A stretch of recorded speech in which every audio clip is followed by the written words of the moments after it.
Hi, I'm Kristen Amdahl and welcome back to my studio. I've been a teacher, designer, and author in the craft industry for over 15 years. In this video, I want to show you some tips and tricks for making one of the projects from my brand new book, 52 Crochet Gifts.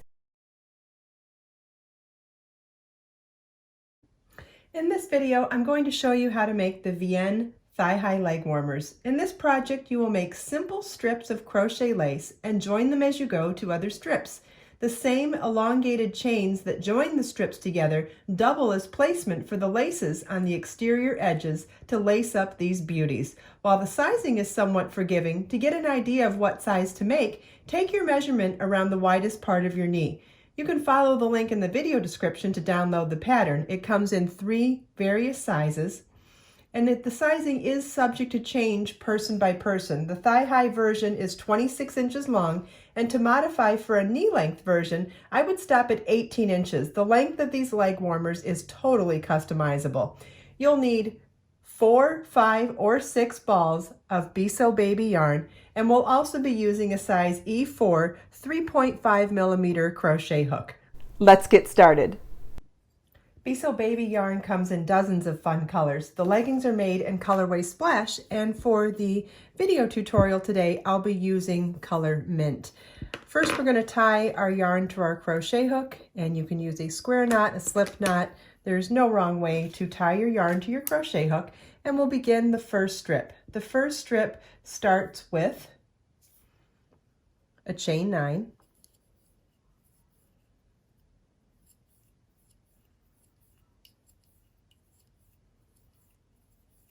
And we'll double crochet in the 4th chain from our hook. We don't count the loop on our hook, so we'll count back 1, 2, 3, 4. Yarn over your hook, insert your hook in the specified chain, yarn over, pull up a loop, yarn over, pull through 2 loops on your hook, yarn over, pull through 2 loops on your hook. That's a double crochet. Chain 3. We're going to skip the next chain, and in the next chain after that, we'll single crochet. Insert your hook, yarn over, pull up a loop, yarn over, pull through 2. That's a single crochet. Chain 3, skip the next chain, double crochet 1 time into each of the last 2 chains.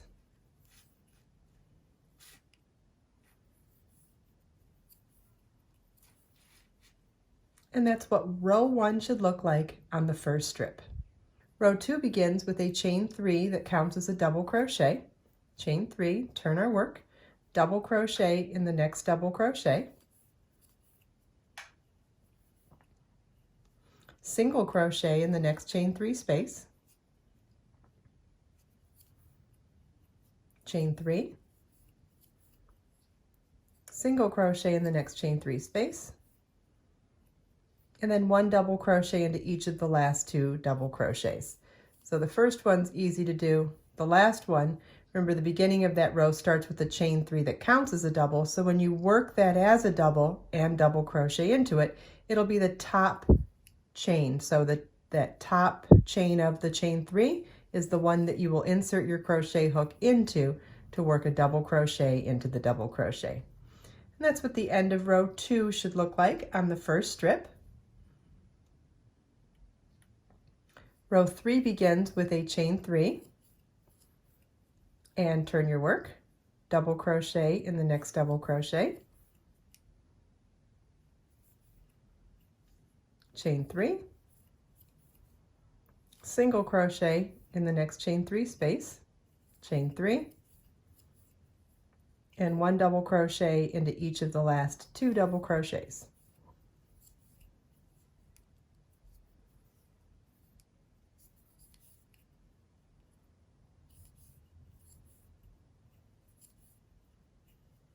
And that's what the end of row 3 should look like on the first strip.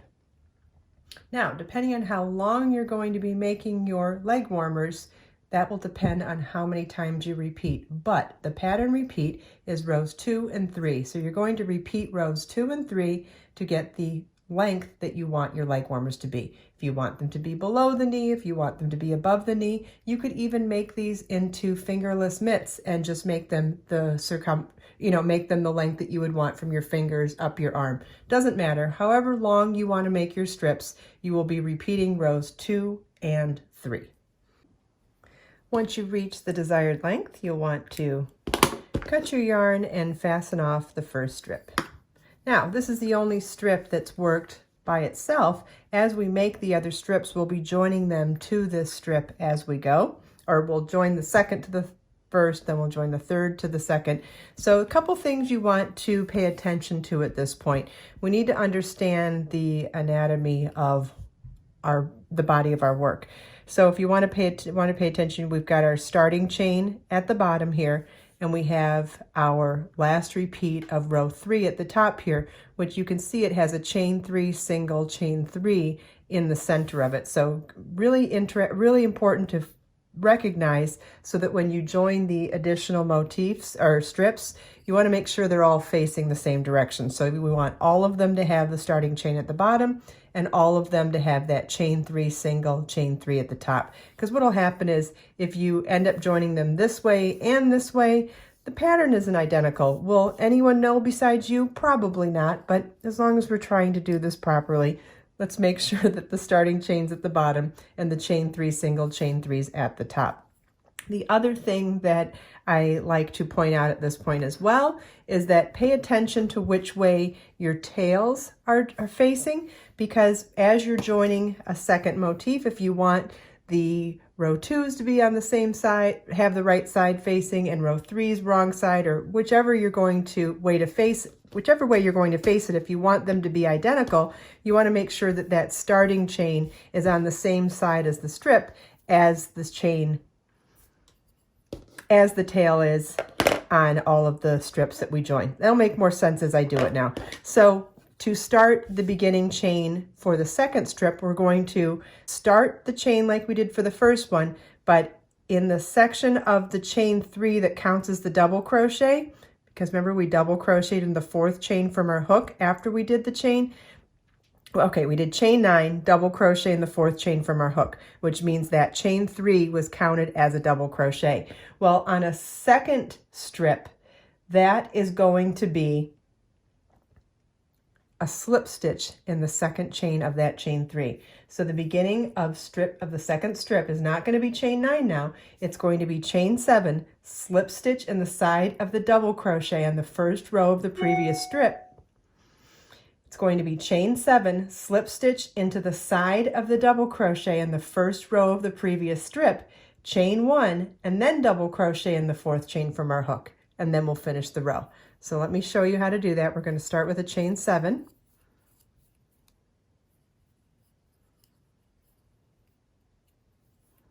Okay, so now our tail's to the right, this tail's to the right. We're going to slip stitch into the side of that first double crochet and chain 1, and now we'll count back, not counting the loop on our hook, count back 1, 2, 3, and 4, double crochet into that 4th chain, slip stitch, it counts as the chain. Okay, and then we will chain 3, skip 1 chain, single crochet in the next, chain 3, skip 1 chain, 1 double crochet into each of the last 2 chains. Okay, looks a little squirry right now, but that's because in order to join them, we have to be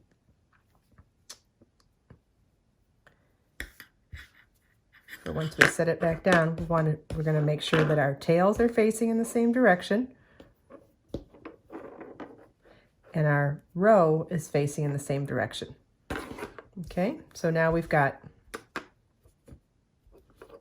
our first row done, and it looks a little wonky, but as we add extra rows, it won't look wonky anymore.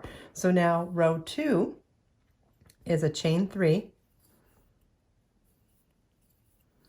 double crochet in the next double crochet,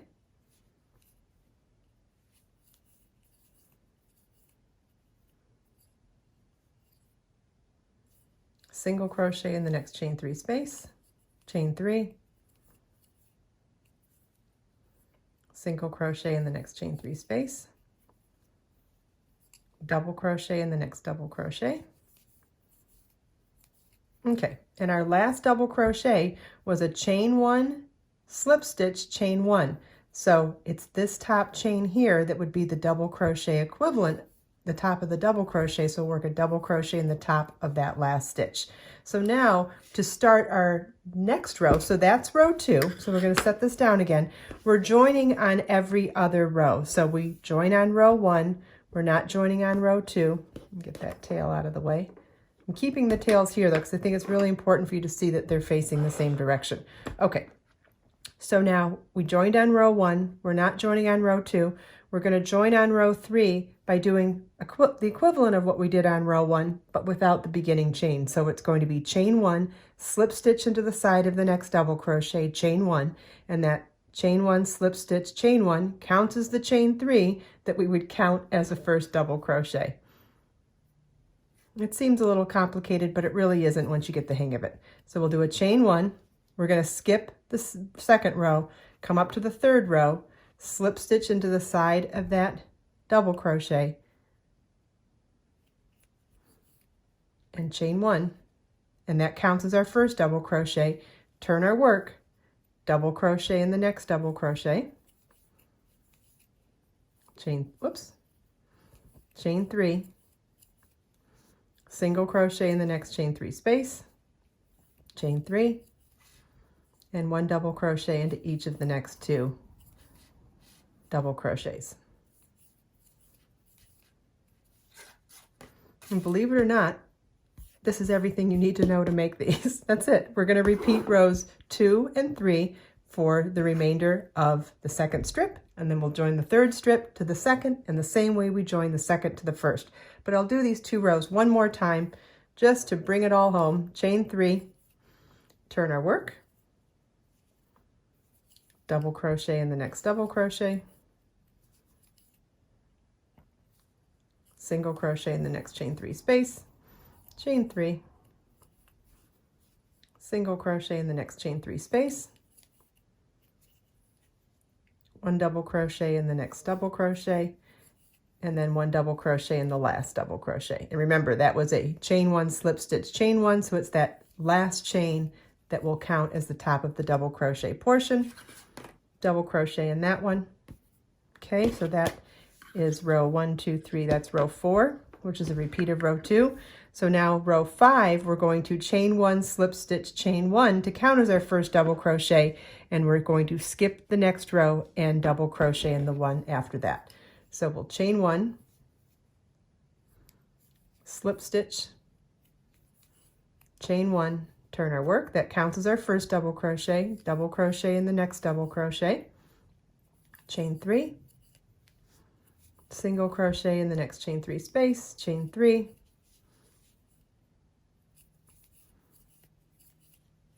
and 1 double crochet into each of the next 2 double crochets.